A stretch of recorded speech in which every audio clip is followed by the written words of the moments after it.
अस्सलाम वालेकुम guys, welcome back. मैं हूं आपका इंस्ट्रक्टर मुदस्सर। फोटोशॉप की इस वीडियो में हम सीखेंगे ब्रश टूल का यूज़ करना। ब्रश टूल को फोटोशॉप के अंदर हम बहुत सारी चीज़ों के लिए यूज़ करते हैं, जैसा कि रीटचिंग के लिए हम इसको यूज़ करते हैं। अगर आप डिजिटल पेंटिंग बनाना चाह रहे हैं तो उस पर्पज़ के लिए भी हम ब्रश टूल का ही यूज़ करेंगे। बहुत सारी जगहों पर मुख्तलिफ पार्ट्स की सिलेक्शन करके आप उसके ऊपर कलर वगैरह को अप्लाई करना चाह रहे हैं तो वहाँ पर भी हम हमेशा ब्रश टूल की हेल्प लेते हैं। इसके अलावा बहुत सारे और टूल्स हैं, जैसा कि हमारे पास क्लोन स्टम्प टूल है, स्पॉट हीलिंग ब्रश टूल है, तो उनके साथ भी हम ब्रश का यूज़ करेंगे। और सबसे जो अहम चीज़ फोटोशॉप के अंदर हम आगे चल के मास्किंग को सीखेंगे, तो मास्किंग के अंदर बहुत ज़्यादा जो यूज़ होगा वो हमारा ब्रश का होगा। तो अगर आप बिगनर हैं और आपको ब्रश के बारे में इतना नॉलेज नहीं है तो आपने इस वीडियो को एंड तक देखना। वीडियो थोड़ी सी लेंथी होगी, तो मैं इस वीडियो में ब्रश से रिलेटेड जितनी भी चीज़ें हैं वो सारी इंशाल्लाह एक्सप्लोर करने की कोशिश करूँगा। तो आपने इस वीडियो को एंड तक देखना है ताकि ब्रश से रिलेटेड जो भी आपके माइंड में क्वेश्चन हो गए वो सारे आपके क्लियर हो जाएं इस वीडियो को देखने के बाद। तो हम स्टार्ट करते हैं इस वीडियो को। तो अगर आप यहाँ पे आते हैं तो हमारे पास यहाँ पे है ब्रश टूल, ये इसका आप आइकन देख सकते हैं और इसकी शॉर्टकट की है बी। अब ये जो ब्रश है, अगर मैं इसको सिलेक्ट करूँ तो ये सेम उसी तरह से काम करता है जैसा कि आपके पास रियल लाइफ में घर में आपके पास कोई भी ब्रश होगा और आप उसको क्या करते हैं कि किसी भी इंक के अंदर डुबोते हैं, किसी भी इंक के डब्बे के अंदर, और उसको आप अपनी वाल के ऊपर अप्लाई कर दें तो वो क्या करता है, सिंपल पेंट करना शुरू कर देता है। तो सेम उसी तरह से ये ब्रश भी यहाँ पे पेंट करने के लिए हम यूज़ करते हैं। तो हम यहाँ पे इसको अप्लाई करते हैं। अब देखें कि ये पेंट कर रहा है और कौन सा कलर पेंट कर रहा है, जो हमारे पास यहाँ पे फोरग्राउंड के ऊपर है। जो भी फोरग्राउंड के ऊपर कलर होगा ये उसी को पेंट करेगा। अच्छा, कलर्स के ऊपर अगर आपको वीडियो देखनी है तो उसका लिंक आपको आई बटन में मिल जाएगा, आप उस वीडियो को लाजमी देखें। उस वीडियो में मैंने कंप्लीट कलर्स के बारे में बताया कि हम फोटोशॉप के अंदर कलर्स को, ग्रेडियंट्स को किस तरह से यूज़ कर सकते हैं। तो मैं यहाँ पे क्लिक करता हूँ और हम यहाँ पे कलर चेंज करते हैं। सबसे पहले तो मैं Ctrl+Z करता हूँ और यहाँ पे हम एक नई लेयर क्रिएट कर लेते हैं ताकि हम उस लेयर को ही सिंपल डिलीट कर दें। अब यहाँ से आप कलर चेंज कर सकते हैं। हम ऊपर आ गए, रेड कलर चूज़ किया, अब ये रेड कलर हमारा यहाँ पे ड्रॉ होगा। तो जो भी कलर आपका फोरग्राउंड के अंदर होगा आप उसी के साथ यहाँ पे पेंट कर सकते हैं। Ctrl+Z करता हूँ। अब फोटोशॉप के अंदर ब्रश की हमारे पास 4 प्रॉपर्टीज़ हैं। अगर आप यहाँ पे क्लिक करें तो ये हमारे पास ब्रश की सेटिंग्स है और यहाँ पे लिखा हुआ नज़र आ रहा है 400। ये बताता हूँ ये क्या चीज़ है। अब अगर आप इसके ऊपर क्लिक करेंगे तो हमारे पास ये पैनल ओपन हो जाएगा। इसके अंदर कुछ सेटिंग्स है, बात करते हैं इसके ऊपर। अच्छा, सेम पैनल अगर आप यहाँ पे आके राइट क्लिक करोगे तो यहाँ पे भी आपके पास वही पैनल आ जाएगा, बशर्ते कि आपके पास यहाँ पे ब्रश टूल सेलेक्ट हो। हम यहाँ पे आते हैं। अब यहाँ पे हमारे पास कुछ सेटिंग्स हैं। सबसे पहले हम ब्रश की प्रॉपर्टीज़ की बात करते हैं तो फोटोशॉप के अंदर ब्रश की 4 प्रॉपर्टीज़ होती हैं, साइज़, हार्डनेस, और अगर आप इस तरफ आते हैं तो ओपेसिटी और उसके बाद फ्लो। चारों के ऊपर पहले बात करते हैं, बाकी चीज़ों के ऊपर बाद में बात करेंगे। तो सबसे पहले हम साइज़ के ऊपर बात करते हैं। अगर आप यहाँ पर देखें तो ये जो आपको सर्कल नज़र आ रहा है ये ब्रश का साइज़ है। अगर आप और ये साइज़ कितना है, 400 पिक्सल। अगर आप ब्रश का साइज़ कम करना चाह रहे हैं तो आप इसको इस तरफ लेके जाओगे, मतलब लेफ़्ट की तरफ। अब आप देखें ब्रश का साइज़ कम हो गया। अगर ब्रश का साइज़ इंक्रीज़ करना है तो राइट की तरफ मूव करो, ऊपर वैल्यू भी चेंज हो रही है, राइट की तरफ लेके आओगे तो ब्रश काफ़ी बड़ा हो गया साइज़ में, थोड़ा सा कम कर लेते हैं। अब ये हमारे पास ये ब्रश का साइज़ है। आप यहाँ से अपने साइज़ को बढ़ा घटा सकते हो। इसी तरह अगर मैं राइट क्लिक करूँगा तो यहाँ से भी आप सेम काम कर सकते हो। आप ब्रश का साइज़ कम कर सकते हो, ज़्यादा कर सकते हो। और अब अगर मैं पेंट करूँगा तो अब हमारे पास ये कुछ इस तरह से पेंट होगा। अच्छा, इसी के नीचे अब हमारे पास है हार्डनेस। हार्डनेस क्या होती है, देखो अगर मैं यहाँ पे क्लिक करूँगा तो ये हमारे पास एक सिंपल डॉट लग गया, लेकिन आप इसके एजेस देखें काफ़ी सॉफ्ट है। अगर हम अपने ब्रश का साइज़ देखें तो ब्रश की निस्बत ये जो इसमें जो शार्प एरिया वो थोड़ा सा, जो डार्क एरिया है वो थोड़ा सा कम है, जबकि आहिस्ता आहिस्ता ये फेड आउट होता जा रहा है।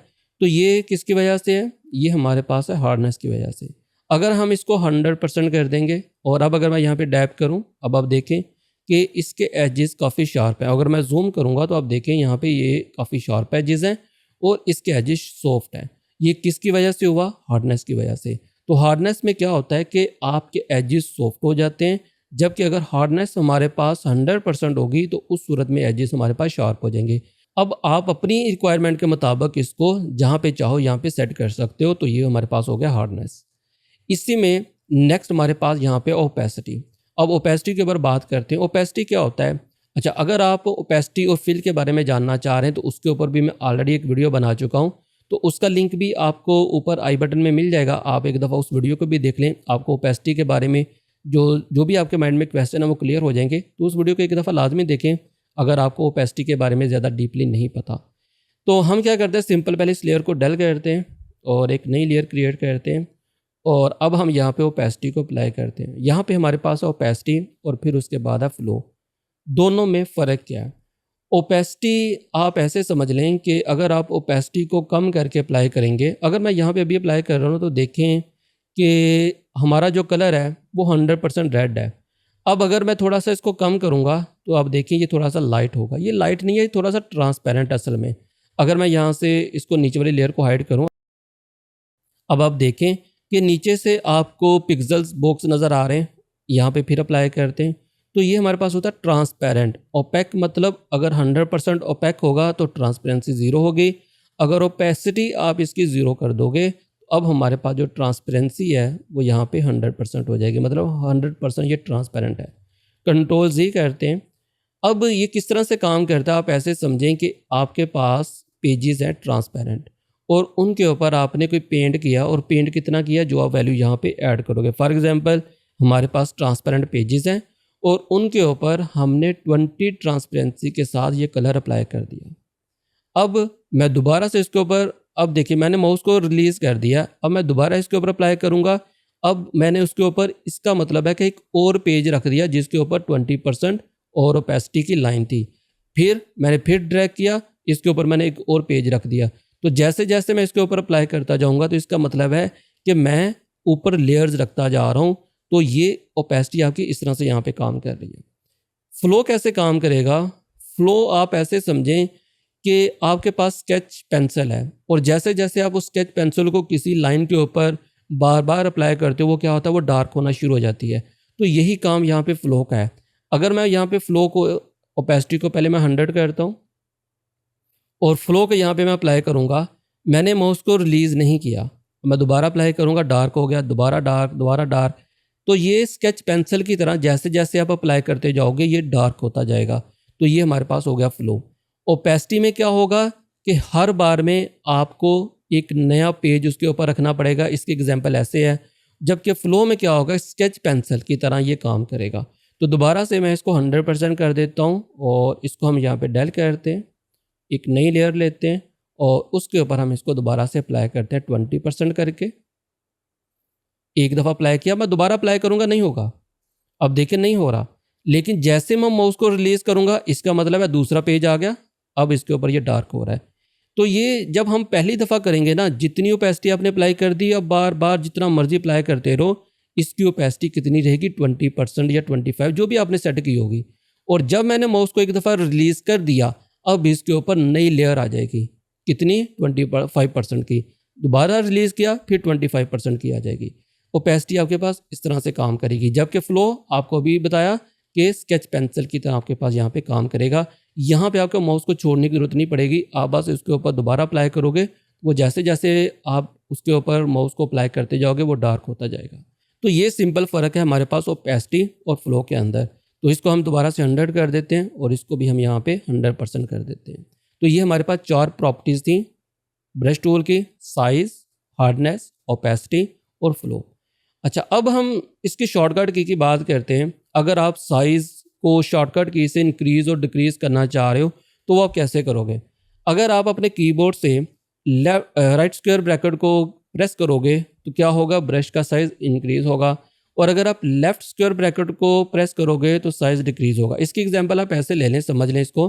देखो, अगर मैं इसको राइट की तरफ कर रहा हूँ तो क्या हो रहा है, साइज़ इंक्रीज़ हो रहा है ब्रश का। अगर मैं लेफ़्ट की तरफ करूँगा तो ब्रश का साइज़ डिक्रीज़ होगा। इसी तरह अगर आप अपने कीबोर्ड से राइट स्क्वायर ब्रैकेट को प्रेस करोगे तो साइज़ इंक्रीज़ होगा, लेफ़्ट स्क्वायर ब्रैकेट को प्रेस करोगे तो साइज़ डिक्रीज़ होगा।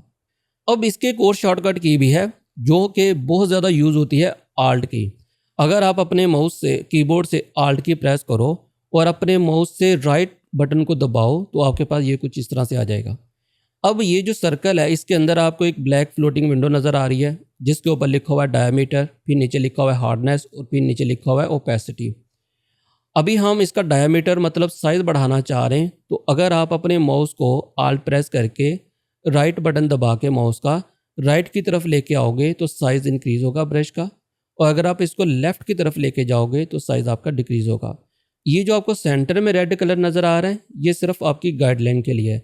अगर मैं यहाँ पे कोई कलर दूसरा कर दूँ, हम ग्रीन कर देते हैं, और अब अगर मैं दोबारा आल्ट प्रेस करूं और माउस का राइट बटन दबाऊं, अब भी आप देखें यहाँ पे रेड है। तो ये इस कलर से कोई फ़र्क नहीं पड़ेगा, यहाँ पे कोई भी कलर हो, ये आपका बाय डिफ़ॉल्ट जो फ़ोटोशॉप के अंदर कलर आता है गाइडलाइन के लिए, ये वो वाला है। अच्छा, अब इसी में नीचे हमारे पास है हार्डनेस। जिस तरह से आप इसके साइज़ को इंक्रीज़ और डिक्रीज़ कर सकते हो लेफ़्ट और राइट माउस ड्रैग करके, अगर आप ऊपर की तरफ करोगे तो हार्डनेस 0 होगी, नीचे की तरफ लेके आओगे तो हार्डनेस हमारे पास 100% हो जाएगी। अब आप देखिए काफ़ी शार्प एजेस हो गए, ऊपर की तरफ करोगे तो हार्डनेस 0 की तरफ जाएगी या सॉफ्ट हो जाएगी। तो आप शॉर्टकट की का यूज़ करें, बजाय इसके कि आप इधर आओ या आप यहाँ पे आओ। अगर आप आल्ट की प्रेस करके राइट माउस का बटन दबाओ तो यहाँ से हम ईज़िली अपने माउस का जो साइज़ वगैरह वो एडजस्ट कर सकते हैं। अब हम आराम से अपनी जो भी चीज़ ड्रॉ करना चाह रहे हैं वो कर सकते हैं। मैं कंट्रोल Z करता हूँ और इसको हम यहाँ पे वापस ले आते हैं। अब मैं दोबारा इसके ऊपर क्लिक करता हूँ। अब यहाँ पे हमारे पास एक सर्कल सा है, ये इसका क्या काम होता है देखिए। यहाँ पे हम इसको रोटेट कर सकते हैं। आपको ब्रश जिस भी एंगल में चाहिए आप इसको रोटेट कर सकते हैं। यही चीज़ आपको यहाँ पे भी मिलेगी एंगल। अगर हम यहाँ से एंगल चेंज करेंगे तो ये वैल्यू यहाँ पे भी अपडेट हो जाएगी। और अगर मैं इसको यहाँ से 0 कर दूँ तो ब्रश हमारे पास 0 डिग्री के ऊपर वापस आ जाएगा। आप देखें यहाँ पे कि ये 0 डिग्री के ऊपर आ गया यहाँ पे। तो आप इधर से चेंज कर लो या आप इधर से चेंज कर लो। अब यहाँ पे आपको 2 डॉट्स नज़र आ रहे हैं, इसकी मदद से आप अपने ब्रश को स्क्वीज़ कर सकते हो। यहाँ से आप इसका एंगल चेंज कर सकते हो। तो अब हमारे पास ये कलम की तरह बन गई। तो अब आप इससे अगर कुछ लिखना चाह रहे हो तो आप लिख भी सकते हो। अगर आप कैलीग्राफी का शौक़ रखते हो, आप उर्दू या अरबिक या हिंदी या किसी भी लैंग्वेज में आप कैलीग्राफी करना चाह रहे हो तो आप इस तरह से कैलीग्राफी कर सकते हो। लेकिन उसके लिए बेहतर है कि रिकमेंडेड है कि आपके पास ग्राफिक टैबलेट मौजूद होनी चाहिए। अगर आपके पास ग्राफिक टैबलेट है उसका फ़ायदा क्या होता है कि उसके अंदर उसके साथ पेंसिल मिलती है आपको, और जिस तरह से हम रियल लाइफ में कोई पेंसिल यूज़ करते हैं उसी तरह से आप उसके ऊपर प्रेशर को मेंटेन कर सकते हो। और आप अपने हाथ को हल्का रख के यूज़ करोगे तो उसी तरह से इफेक्ट यहाँ पे भी क्रिएट होगा। तो अगर आप कैलीग्राफी करना चाह रहे हो, आपको कैलीग्राफी का शौक़ है, आप कैलीग्राफी के अंदर कुछ भी करना चाह रहे हो तो आपके पास एक ग्राफिक टैबलेट होना चाहिए। और अगर आप माउस से करोगे तो माउस के साथ भी हो जाएगा, लेकिन थोड़ा सा डिफ़िकल्ट होगा रिज़ल्ट अचीव करने में। तो ये यहाँ पे एक प्रॉब्लम आ सकती है। अच्छा, इसी को अगर आप यूज़ करना चाह रहे हो, अगर आप कैलीग्राफी करना चाह रहे हो तो यहाँ पे हमारे पास एक है स्मूथिंग। स्मूथिंग क्या करता है कि अगर देखें, अगर मैं यहाँ पे अभी इसको अप्लाई कर रहा हूँ तो काफ़ी तेज़ी के साथ हो रहा है, मतलब जिस तरह से मैं माउस को अप्लाई कर रहा हूँ उसी तरह से हो रहा है। मुझे स्मूथ करने में थोड़ा सा प्रॉब्लम फेस करना पड़ रहा है। अगर मैं यहाँ पे इसको कर दूंगा स्मूथ इतना, अब जो मेरा माउस है वो स्लो चलेगा। अगर मैं फास्ट भी चलूँगा ना तो माउस स्लो चलेगा। देखिए अब मैं तेज़ी से आ गया यहाँ पे, लेकिन ये बाद में कंप्लीट हुआ है। तो इसको हम स्मूथिंग के लिए यूज़ करते हैं। मैं कंट्रोल से ही करता हूँ, मैं इसको 0 करता हूँ। आप ज़रा नोट करिएगा, मैंने क्लिक किया, देखिए जैसे जैसे मैंने क्लिक किया साथ साथ हो रहा है और इतनी एक्यूरेसी नहीं है। अब मैं कंट्रोल Z करके इसको बढ़ाता हूँ, 100% कर दिया। अब आप देखिएगा थोड़ी सी एक्यूरेसी हो गई, ये देखिए। तो आप इसकी हेल्प से भी माउस के साथ अगर आप कैलीग्राफी करना चाह रहे हैं तो आप स्मूथनेस को बढ़ा दो, तो इसकी मदद से आपको काफ़ी हेल्प मिल सकती है। ये आपके हाथ के ऊपर भी डिपेंड करता है, जितना अच्छा आप लिख सकते हो उतना ही अच्छा आप यहाँ पे भी उस चीज़ को ड्रॉ कर सकते हो। तो मैं यहाँ पे कंट्रोल Z करता हूँ, तो ये हमारे पास था स्मूथिंग। इसको हम यहाँ पे वापस से 10% कर लेते हैं। तो ये आप अपने हिसाब से बढ़ा सकते हो, बाय डिफ़ॉल्ट 10% था तो मैं इसको वही कर लेता हूँ। एंगल को हम यहाँ पे 0 कर देते हैं और उसके बाद हम यहाँ पे इसको भी नॉर्मल कर देते हैं। अब नीचे हमारे पास है ब्रशेज़। ये हमारे पास बाय डिफ़ॉल्ट फ़ोटोशॉप के अंदर जो ब्रशेज़ हैं उनकी लिस्ट है। ये कैटेगरीज़ हैं, फ़ोल्डर्स हैं और उनके अंदर हमारे पास मुख्तलिफ ब्रशेज़ हैं। आप इनको यूज़ कर सकते हो। अगर आप अपनी मर्ज़ी से कुछ ब्रशेज़ को इंस्टॉल करना चाह रहे हो या इसके अंदर इंपोर्ट करना चाह रहे हो तो आप कैसे करोगे? आप यहाँ पे इस सेटिंग के बटन के ऊपर क्लिक करो, यहाँ पे आपके पास आ गए इंपोर्ट ब्रशेज़। इसके ऊपर जब आप क्लिक करोगे तो आपके पास फ़ोल्डर, अब आपने यहाँ पे वो वाला ओपन करना है जहाँ पे आपने ब्रशेज़ को डाउनलोड करके रखा हुआ है। उसके अंदर एक फ़ाइल होगी .abr एक्सटेंशन के नाम से। ब्रश शुरू में जो भी नाम हो एक्सटेंशन उसकी .abr होगी। तो आपने उसको सेलेक्ट करके लोड करना है, तो आपके जो ब्रशेज़ अनलोड होके यहाँ पे जिस तरह से ये फ़ोल्डर आ रहे, फ़ोल्डर आ जाएगा और उस फ़ोल्डर के अंदर आपके पास जितने भी ब्रशेज़ होंगे वो आपके पास यहाँ पे आ जाएंगे। और आप सिंपल क्या करोगे, अगर मुझे इस ब्रश को यूज़ करना है तो मैं क्लिक करूँगा और मैं इसको यहाँ पे यूज़ कर लूँगा। अब इसी में हमारे पास कुछ और भी चीज़ें हैं। अगर आप इसके ऊपर क्लिक करें तो यहाँ पे हमारे पास आ गया ब्रश नेम, ब्रश साइज़। अच्छा, बाय डिफ़ॉल्ट ये क्या होता है, ब्रश टिप को मैं अभी यहाँ पे ख़त्म कर देता हूँ। बाय डिफ़ॉल्ट आपके पास ये कुछ ऐसे होता है, ये स्ट्रोक आ रहा होता है नज़र, और नीचे आपके पास यहाँ पे नेम शो हो रहा होता है। अगर मैं इसके ऊपर क्लिक करूँ और मैं इसको, मुझे स्ट्रोक नहीं चाहिए, मैंने ख़त्म कर दिया, लेकिन मुझे टिप चाहिए, तो मैं यहाँ पे ब्रश टिप को ऑन कर लूँगा। तो अब हमारे पास ब्रश की टिप और साथ में नाम शो हो रहा है, तो ये ज़्यादा बेटर है। लेकिन ये डिपेंड करता है कि आप किस तरह इसको यूज़ करना चाह रहे हो, ये टोटली आपके ऊपर है।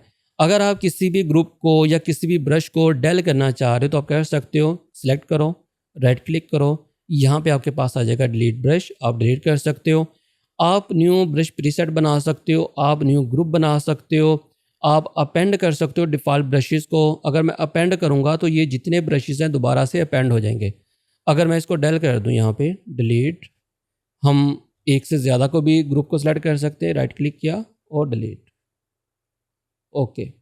अब हम देखिए यहाँ पे कुछ भी नहीं है, अपेंड करना चाह रहे हैं तो वैसे राइट क्लिक भी करके कर सकते हो, लेकिन अभी राइट क्लिक नहीं होगा क्योंकि यहाँ पे कोई भी ब्रश नहीं है।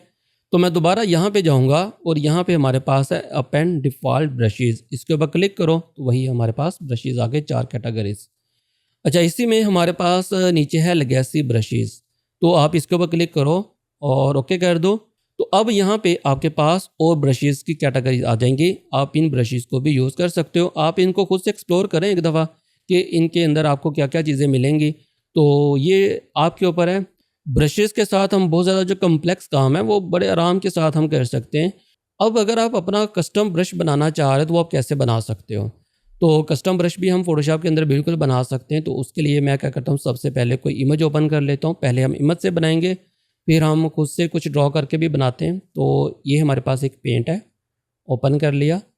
अब यहाँ पे ये येलो कलर का है, आपने हमेशा इसको ब्लैक कलर में करना है। येलो कलर के साथ करेंगे ब्रश तब भी बन जाएगा, लेकिन फिर कलर को चूज़ करने में प्रॉब्लम आएगी। क्या प्रॉब्लम आएगी कि ये येलो कलर है और अगर आप इसको रेड पेंट करना चाह रहे हो, आप इसको रेड के तौर पे करना चाह रहे हो, तो येलो और रेड जब मिक्स होगा तो ये आपको कुछ अलग रिजल्ट देगा। तो इस वजह से आप इसको हमेशा ब्लैक कर लो। तो ब्लैक करने के लिए मैं क्या करता हूँ, ब्लेंडिंग ऑप्शंस में जाता हूँ और कलर ओवरले को हम यहाँ पे चेंज कर लेते हैं, ब्लैक हो गया और ओके कर दो। और नीचे अगर बैकग्राउंड रखना चाह रहे हो तो एक अददा बैकग्राउंड बना दो। हम इसको ले आते हैं नीचे और कंट्रोल बैक स्पेस। अब कंट्रोल ए करके सिलेक्ट करो, सारा सिलेक्ट हो गया। अब आप जाओ एडिट के अंदर और यहाँ पे आपके पास होगा डिफाइन ब्रश प्रीसेट, क्लिक करो। अब आपने यहाँ पे ब्रश का नाम देना है, तो पेंट आ रहा है तो हम यहाँ पे इसका नाम रख लेते हैं जी, पेंट और मैंने कर दिया ओके। अब आप देखें हमारे पास ब्रश बन गया। अब हम दोबारा आते हैं जी अपने उसी डॉक्यूमेंट के ऊपर, और अब अगर मैं चाहूँ तो यहाँ पे ये ब्रश अप्लाई कर सकता हूँ। कंट्रोल जी किया, ब्रश का साइज़ हम बढ़ा लेते हैं जितना भी आपको करना है, और थोड़ा सा और बढ़ा लो। अब हमारे पास ये कुछ इस तरह से है। तो आप अपनी मर्ज़ी का जो कस्टम ब्रश है वो भी बना सकते हो।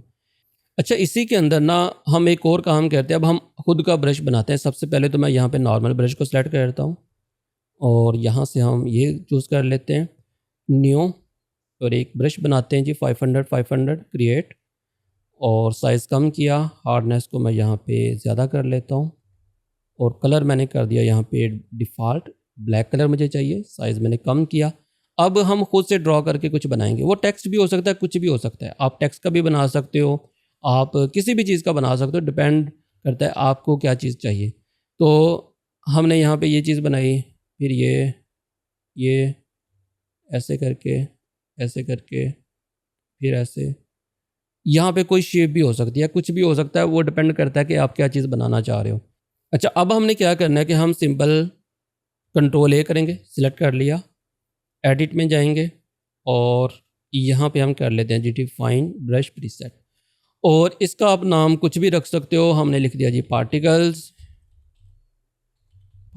स्पेलिंग गलत हो सकते हैं, और मैंने यहाँ पे कर दिया ओके। तो ब्रश बन गया हमारे पास। अब हम आते हैं जी अपनी उसी इमेज के ऊपर, और अब हमारे पास यहाँ पे ये ब्रश बन चुका है।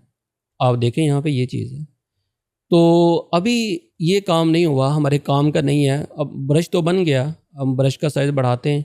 ये अभी उस तरह से हमें रिज़ल्ट नहीं दे रहा जिस तरह से हमें रिक्वायर्ड है। काम ऐसे ही करेगा ब्रश आपका, लेकिन हमें कुछ और तरह का रिज़ल्ट चाहिए। तो और तरह का रिज़ल्ट आप कैसे जनरेट करते हैं, इसके लिए हम अब बात करते हैं ब्रश सेटिंग्स के ऊपर। विंडोज़ में जाएं, यहाँ पे आपके पास होगा ब्रश सेटिंग्स, क्लिक करें तो यहाँ पे हम अपने ब्रश की सेटिंग को मैनेज कर सकते हैं।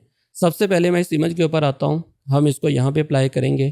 तो मुझे यहाँ पे अप्लाई करना है, तो अब आप देखें कि ये कुछ ऐसा रिज़ल्ट है। बल्कि Ctrl+Z करता हूँ, एक नई लेयर क्रिएट करता हूँ, उसके ऊपर अप्लाई करते हैं ताकि चेंज कर सकें। डी प्रेस किया और एक्स प्रेस करके वाइट कलर ऊपर कर लिया। अब मैं यहाँ पे अप्लाई करता हूँ, तो ठीक है, लेकिन बेहतर नहीं है। मैं उसको और बेहतर कर सकता हूँ। किससे? इनकी मदद से, ब्रश सेटिंग की मदद से। सबसे पहले अगर हम यहाँ पे ब्रश टिप सेटिंग के ऊपर आते हैं, तो सबसे पहले हमारे पास साइज़ आ गया, वही ब्रश का साइज़। फिर हमारे पास रोटेशन आ गया। अच्छा, हम फ्लिप कर सकते हैं, एक्स और वाई के ऊपर एंगल चेंज कर सकते हैं, राउंडनेस चेंज कर सकते हैं। अगर मैं यहाँ पे राउंडनेस को कम करूँगा तो देखें ये हो रहा है, और दोबारा से 100% कर देते हैं। तो ये आप यहाँ से आके भी कर सकते हो। इसी तरह हमारे पास है स्पेसिंग। अच्छा, स्पेसिंग कैसे काम करती है, मैं इसके ऊपर दोबारा वापस आता हूँ। सबसे पहले ना मैं यहाँ पे एक ब्रश को सिलेक्ट करता हूँ, इस वाले को, और मैं यहाँ पे ये एक लाइन ड्रॉ करता हूँ। अभी ये जो लाइन ड्रॉ की है, ये लाइन नहीं है असल में जब आपका ब्रश काम करता है तो ये कुछ इस तरह करके डॉट्स लगाता है, और ये डॉट्स क्योंकि एक दूसरे के इतना करीब होते हैं, तो जब हम ड्रॉ करते हैं तो हमें ऐसा लगता है कि ये पता नहीं पूरी लाइन है। नहीं, ये लाइन नहीं है। अब अगर मैं यहाँ पे स्पेसिंग को कम करूँगा तो अब आप देखें, ये असल में ये चीज़ है, ये डैब है। आप क्लिक करें, ये देखें ऐसे है। अगर मैं ब्रश का साइज़ कम करूँगा, अब आपको ज़्यादा अच्छे से पता चलेगा। अब आप देखें, ये कुछ ऐसे करके लाइन क्रिएट हो गई। अगर मैं स्पेसिंग को कम करूँगा, अब अगर मैं इसको ड्रैग करूँगा तो अब आप देखें ये कुछ ऐसे है। अगर मैं स्पेसिंग को और कम कर दूंगा तो अब ये स्मूथ हमारे पास एक लाइन यहाँ पे क्रिएट हो जाएगी। तो ये असल में स्पेसिंग होती है हमारे पास। तो ये ब्रश जितने भी काम करते हैं, अभी हमने जितने भी ब्रश देखे, ब्रश कोई भी हो काम ऐसे ही करेगा, और इसके अंदर स्पेसिंग कुछ इसी तरह से काम करेगी। तो स्पेसिंग को हमने कर दिया ये कम। Ctrl+Z करता हूँ, इसको हम वापस ले आते हैं। हम अपने दोबारा उसी ब्रश को सिलेक्ट करते हैं, यहाँ पे नीचे आते हैं, ये हमारे पास पार्टिकल्स, और यहाँ पे आपको इसका प्रीव्यू भी नज़र आ रहा होगा। अब जो जो चीज़ें मैं यहाँ पे चेंज करूँगा वो इसके ऊपर भी अप्लाई होंगी। तो यहाँ पे आप फ्लिप वगैरह कर सकते हो, लेकिन मुझे नहीं करना। हम आते हैं जी शेप डायनेमिक्स, मतलब हम इसकी शेप के ऊपर काम करेंगे। अभी मैंने इसके ऊपर क्लिक किया, सबसे पहले आ गया साइज जिटर। साइज जिटर का क्या मतलब है कि अभी अगर मेरे जो ब्रश के में जो पार्टिकल्स हैं उसमें किसी भी मैक्सिमम जो सबसे बड़ा पार्टिकल है उसका साइज़ है 5 पिक्सल। अगर मैं यहाँ से इसकी परसेंटेज बढ़ा दूंगा तो उसका मतलब होगा वो 5% से बढ़ के कभी 10% हो जाएगा, कभी 20% हो जाएगा, कभी 71% तक वो बढ़ सकता है। तो ये इसका मतलब है। तो यहाँ पे हम इसको थोड़ा सा कम कर लेते हैं, हमें इतना नहीं चाहिए। तो अब हमारे पास ये कुछ ऐसा रिजल्ट है। इसमें क्या होगा, रैंडमली क्या होगा, मैंने दो चीज़ें यहाँ पे, मिनिमम डायामीटर और उसके बाद हमारे पास है साइज जिटर।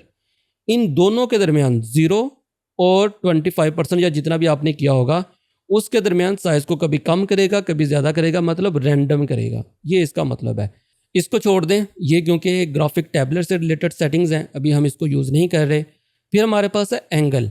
एंगल आप इसका चेंज कर सकते हो। अब इसका क्या मतलब है, कभी वो 45 डिग्री के ऊपर होगा, मतलब जितना आप यहाँ पे करोगे। अगर मैंने कर दिया जी 45, अब कहीं पे वो 45 करेगा, कहीं पे 30, कहीं पे 20, कहीं पे 1, कहीं पे कुछ। तो 45 से नीचे नीचे वो हर बार में आपको अलग तरह का रिजल्ट देगा, इसका ये मतलब है। फिर हमारे पास आ गया जी राउंड जिटर, राउंडनेस। आप इसकी राउंडनेस को बढ़ा घटा सकते हो, कहीं पे राउंड होगा, कहीं पे ये उसी तरह से शार्प एजेस के साथ होगा। और फिर हमारे पास आ गया जी मिनिमम राउंडनेस, इसको हम यहाँ पे कम कर देते हैं। फ्लिप एक्स कर दो, फ्लिप वाई कर दो, कभी ये ऊपर की तरफ फ्लिप हो जाएगा, कभी नीचे की तरफ फ्लिप हो जाएगा, अपनी मर्जी से आप कंट्रोल नहीं इसको कर पाओगे। अब ये रैंडम रिजल्ट आपको देगा। अब हम आते हैं जी नीचे स्कैटरिंग के ऊपर। स्कैटरिंग मतलब फैलाना। अब हम इसको फैलाते हैं। अब आप इसको नीचे देखिएगा ज़रा, मैं इसको फैलाता हूँ, देखें फैल रहा है। और काउंट आप यहाँ पे बढ़ा सकते हो, जितना काउंट बढ़ाओगे देखो अभी ऐसे है। अब आप देखें ये कुछ ऐसे करके रिजल्ट आ रहा है, नज़र आ रहा है आपको? मैं जूम करता हूँ यहाँ पे, अब आप देखें ये कुछ ऐसे है। पहले क्या हो रहा था, सिंपल लाइन क्रिएट हो रही थी, लेकिन अब क्या कर रहा है, ये स्कैटर कर रहा है। अगर मैं स्कैटर को कम कर दूँ, अब ये उसी तरह से आ गया, लेकिन बेहतर है पहले से। तो हम क्या कर सकते हैं, इसको बढ़ाते हैं अपने हिसाब से, जितना आपने स्कैटर करना है। तो अब हमारे पास ये कुछ इस तरह का रिजल्ट देगा। थोड़ा कम कर लो, अब ये ऐसे है। अच्छा, इसी में हमारे पास आ गया काउंट। काउंट बढ़ाओगे तो उतना ज़्यादा ये आ जाएगा। अगर काउंट को और बढ़ा दिया, और ज़्यादा ये इस तरह से घना हो जाएगा। और बढ़ा दिया और हो जाएगा। कम करोगे तो ये कम हो जाएगा। यहाँ पे हम कम कर लेते हैं। अब ये कुछ ऐसे है, थोड़ा और कम कर लो, अब ये कुछ हमारे पास ऐसे रिजल्ट है। इसी तरह काउंट जिटर हमारे पास है, तो इसको भी थोड़ा सा बढ़ा के देख लो, कहीं पे कम होगा, कहीं पे ज़्यादा होगा। नेक्स्ट हमारे पास टेक्सचर आया, इसको छोड़ दो। फिर हमारे पास आ गया जी ट्रांसफ़र। इसके ऊपर हम ओपेसिटी को कंट्रोल कर सकते हैं। तो जिस तरह से हम उन चीज़ों को कंट्रोल कर रहे थे, उसी तरह से हमारे पास जिटर में ओपेसिटी है और फ्लो जिटर है। इन दोनों के बारे में आपको ऑलरेडी बता चुका हूँ, यहाँ पे बताने की ज़रूरत नहीं है। तो ये हमारे पास इस तरह से काम करेगा। अब आपने सारी जब सेटिंग कर ली, अब आपने क्या करना है, इस ब्रश को ऐसे नहीं छोड़ देना। अगर आपने किसी दूसरे ब्रश को सिलेक्ट कर लिया तो ये सेटिंग सारी आपको दोबारा करनी पड़ सकती है। तो मैं क्या करूँगा, यहाँ पे जाऊँगा और इसको हम करेंगे न्यू ब्रश प्रीसेट, सेव कर लेंगे। और इसको हमने नाम रख लिया जी पार्टिकल्स फाइनल।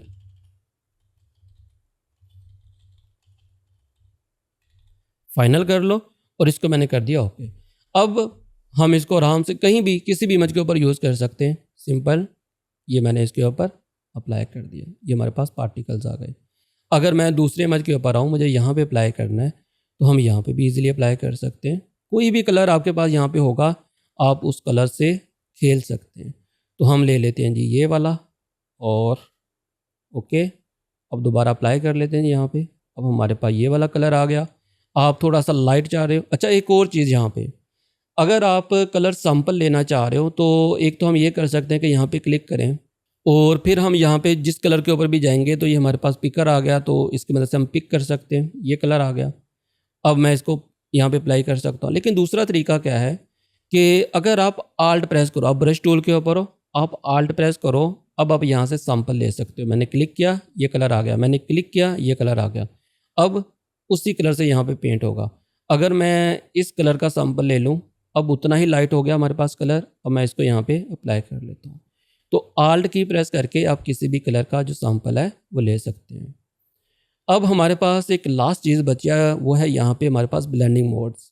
अगर आपको ब्लेंडिंग मोड्स के बारे में नहीं पता तो उसके ऊपर मैं एक ऑलरेडी डिटेल वीडियो बना चुका हूँ, आप उस वीडियो को लाजमी देखें। उसका लिंक भी आपको ऊपर मिल जाएगा, आप उस लिंक के ऊपर क्लिक करके उस वीडियो को इस वीडियो के बाद देख सकते हैं। तो अब हम क्या करते हैं, यहाँ पे ब्रश को सिलेक्ट करते हैं। सबसे पहले हम ब्रश को चूज़ कर लेते हैं कोई, जैसा कि ये वाला पेंट ब्रश, और इसको मैं इसके ऊपर अप्लाई करूँगा। और हम यहाँ से कलर चूज़ कर लेते हैं भाई रेड, ओके ये। और एंगल मैं यहाँ पे चेंज कर लेता हूँ, यहाँ पे एंगल थोड़ा सा चेंज करते हैं। अब हमारे पास ये एंगल हो गया। साइज़ आप चाहो तो और बढ़ा सकते हो, और यहाँ से मैं इसको कर दूँगा मल्टीप्लाई। अब क्लिक करें, हमारे पास ये कुछ ऐसा रिज़ल्ट है। क्लिक करें, क्लिक करें, क्लिक करें, तो ये कुछ इस तरह का रिज़ल्ट है।